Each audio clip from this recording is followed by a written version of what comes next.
Hi, I'm Molly.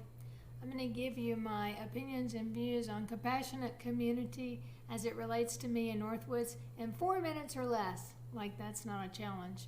If you know me, you know I don't really do anything fast, but I'm going to try.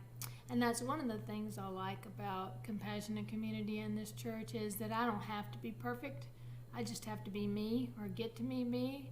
And I love that about this church because we embrace everybody's differences and we embrace everybody's strengths and we see their differences as strengths. And I think that's a real cool definition of compassionate community. Another thing I really like about the way our church does this particular topic is that we engage people in compassionate action. We have a lot of ways to offer our opportunity for compassionate action. You can go to the Black Lives Matters protest. You can meet together and go to the Pride Parade. You can participate in the Sanctuary Committee or the Sanctuary Program.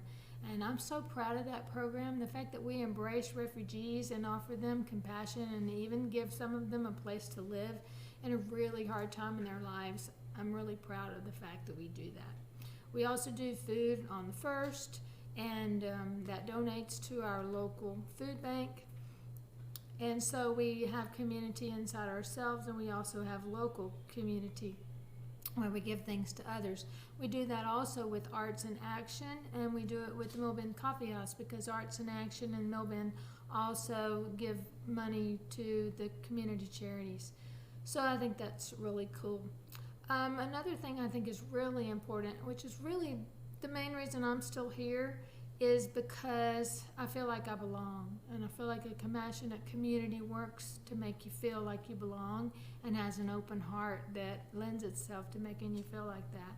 When we got here, Alex was a teenager, and he was a quirky teenager, and he walked into the YOU group that Sunday, and I went to pick him up when it was over, and I saw him piled on the sofa with all these kids. They all just looked like they had already accepted him. He already looked like he had a family, and that was on day 1. I thought when he graduated from high school that we would probably leave. We were really mainly just there for him. That was in 2008 that he graduated. We're not there for him anymore.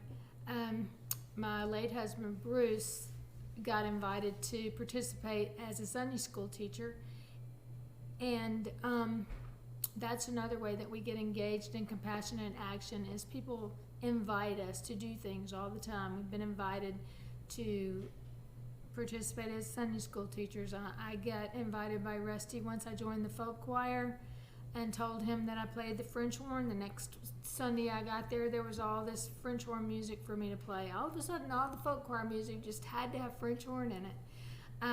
And I like to write songs and sing songs, and so I got to participate that way too.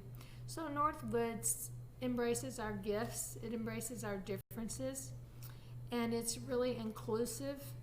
You can be Jewish or Christian or atheist or pagan or nothing at all, or don't have a clue what you are, and it doesn't matter. And you can be Christian one week and agnostic the next, and that doesn't matter because we embrace your journey. I can't talk about compassionate community without talking about how this community held me up when Bruce had cancer.